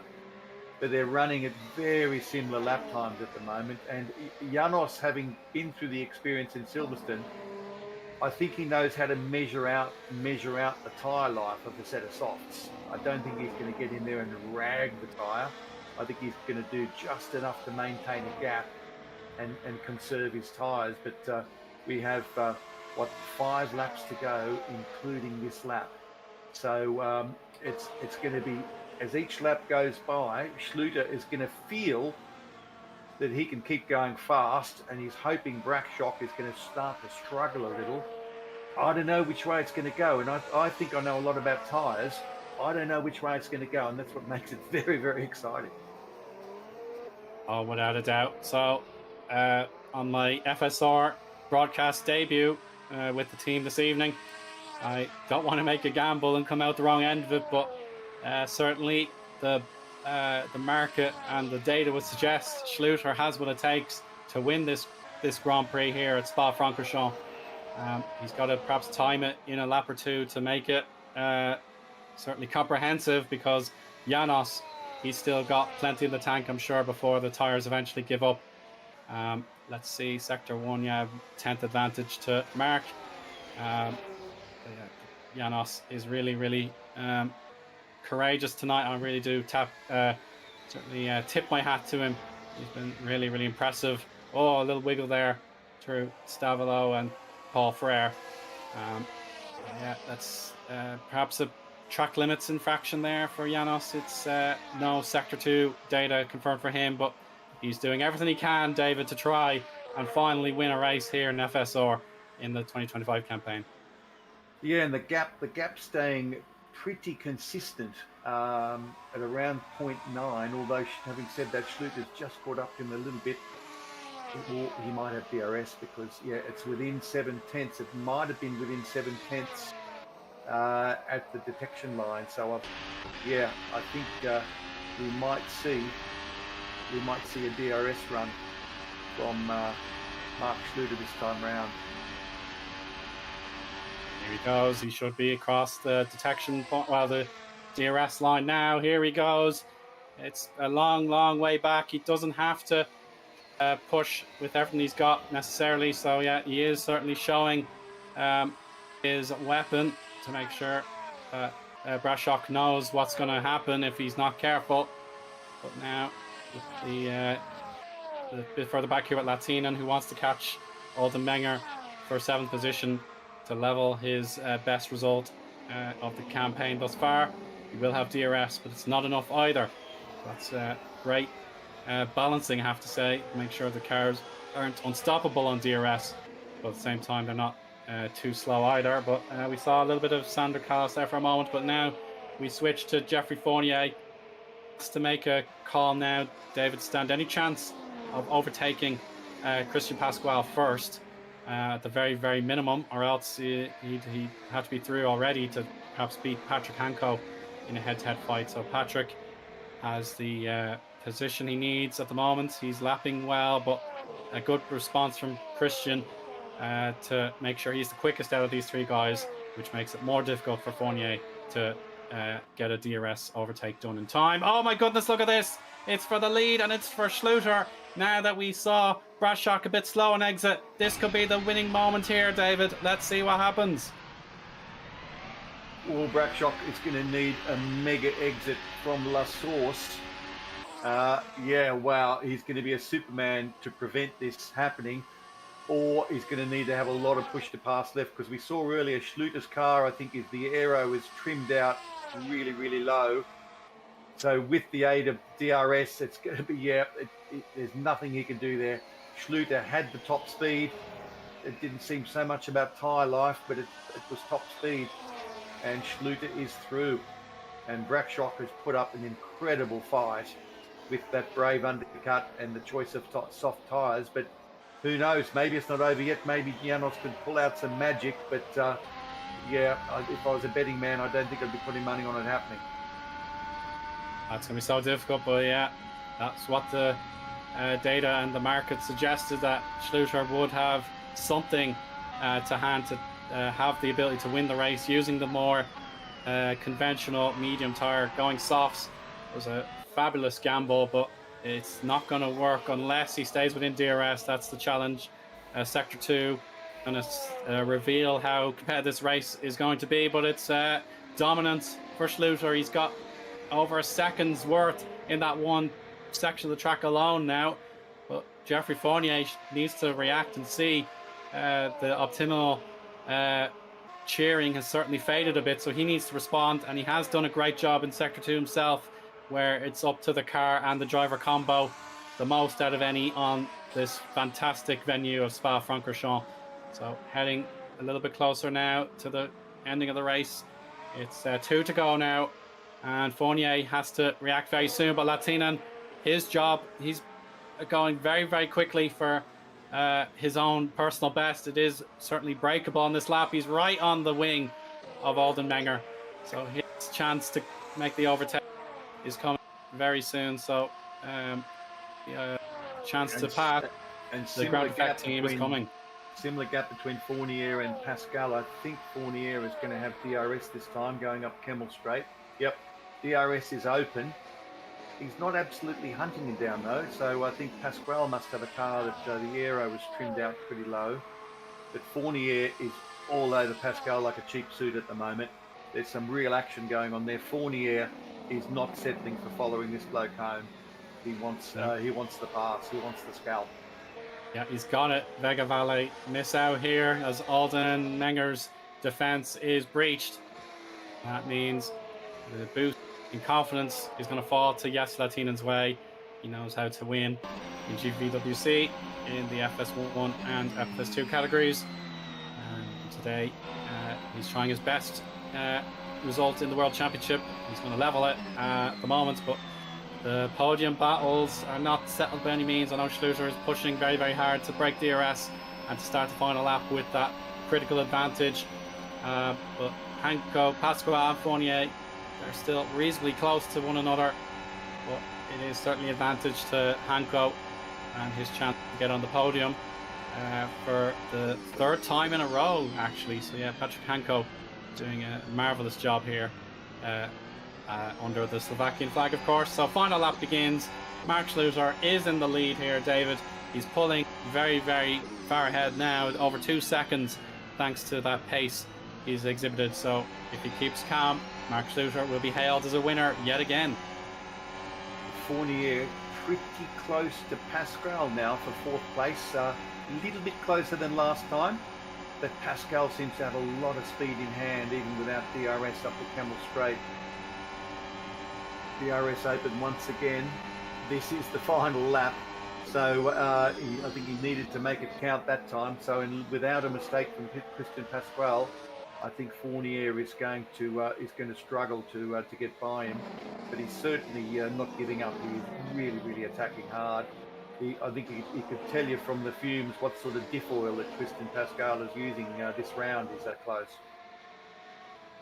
Yeah, he really has a lot of visibility of his opponent here, Pasquale. So close, again, just out of reach to make an overtake. The bus stop is probably too difficult to do it.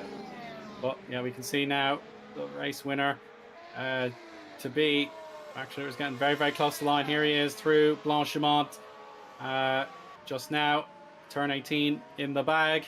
So here he goes. He's pushing and pushing, just has to negotiate that bus stop, and he will be the winner in FSR.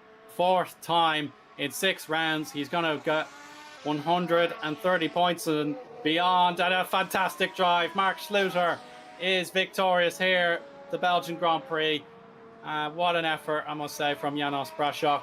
It's another second place for him. It's devastating in one regard, as he had the lead after that undercut. It was so admirable, but I'm afraid it wasn't to be. And then Patrick Hanko has done it yet again. 3 podiums in a row for the Slovakian. Christian Pasquale, the Go team, backs him up very well, and it's a 5th place for Fournier. 6th for Callas, and then Latina and Oldenmenger will be our top 8. So what do you think about that, David? I thoroughly enjoyed myself. Yeah, fabulous race. Genuinely enjoyed it. We didn't have to try to manufacture any excitement there. And I'm just watching Brackshock and Schluter and Hanko all cruising up the straight together. Yet Brackshock side by side with Schluter. And you know what?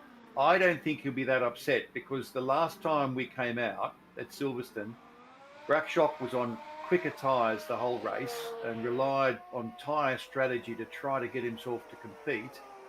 Whereas this round here at Spa, Brackshock was competing with Schluter all afternoon on the same compound, and it was only at the final pit stop where the compounds were separated and Brackshock went for the softer compound. So I think Janos can hold his head up and say he is genuinely a front-running Formula Sim racing driver now, and can feel pretty proud of his efforts. Schluter, of course, won the day, and there's nothing more, satisfying than saying that you've done that. But yeah, impressive drive from Brackshock to really mix it with Schluter, who is a top-flight driver, and Hanko coming in with yet another podium. So yeah, fantastic work by Hanko, and of course the CMT Go Team Racing, who have 3 cars in the top 4. So yeah, wonderful event, fantastic competitive strategies, competitive driving. Really enjoyed it. Thank you for having me along.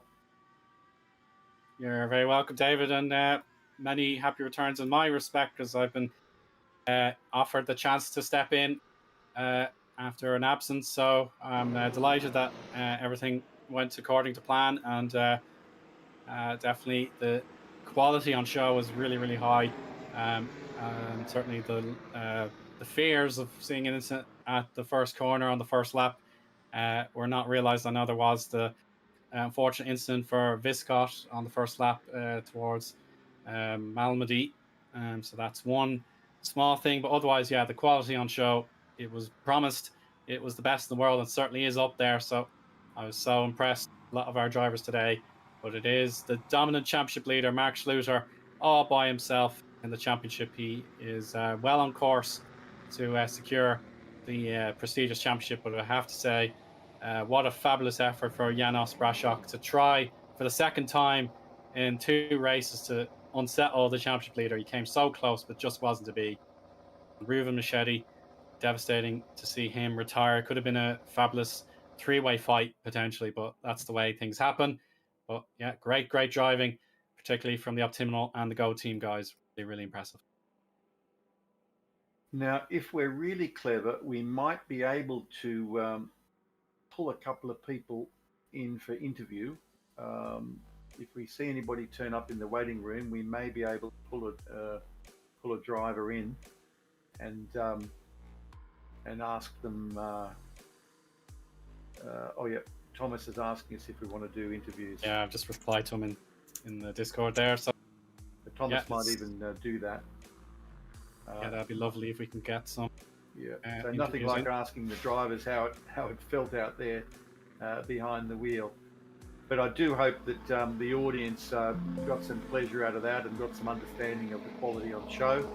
And with a bit of luck, we'll be able to talk to a couple of drivers.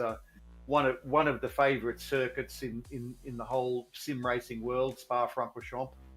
And the very first track when rFactor 2 launched, the very first track it launched with was in fact the old Spa-Francorchamps circuit, the original one from 100 years ago, which traces the public road from Liège to Stavelot to Francorchamps, and which of course was shortened 30 or 40 years ago for safety reasons. So yeah, it's got a lot of history in real sim racing. It's got a lot of history in rFactor 2, and it really brings out the best in the drivers.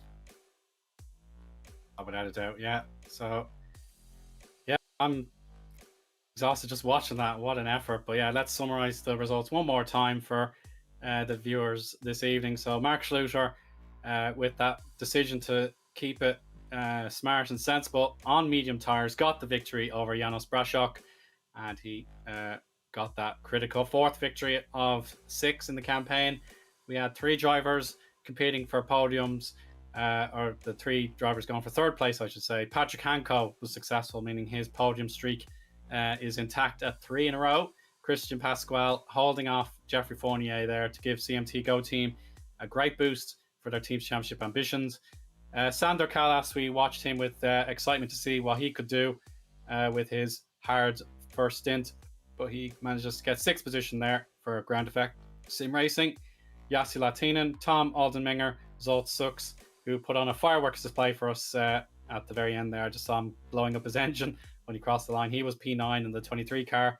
And it's Nandor Marsa in 10th position there for CMT Go Team as well. Now we've got Mark Schluter in the waiting room, so I'm just wondering if there's a way we can pull him in to join us, and I think we have been successful. Welcome, Mark Schluter, and congratulations. Thank you. Ewan, do you have any questions you'd like to ask Mark? Well, I suppose the first question, Mark, was when you saw the reaction from Optimal, they put the soft tires on, try and win the race with Janos, just like they did at Silverstone. So were you confident in the decision that the mediums would make it to the end, or was there a little doubt in your mind that you needed to go like for like? I was a bit surprised they put on softs. I think maybe they just thought, let's try it. That's the only way we maybe get the win. But yeah, the soft was never a choice for us because it just degrades too quickly, and yeah, the medium was just a better tire in the end, in my opinion. Yeah, well, you certainly made it work, Mark. I was here for the Silverstone race, and we didn't really get to see you and Janos Brackshop racing wheel to wheel all that much because you're on different strategies. Here was pretty good fun because you guys were racing most of the race wheel to wheel on similar tyre compounds.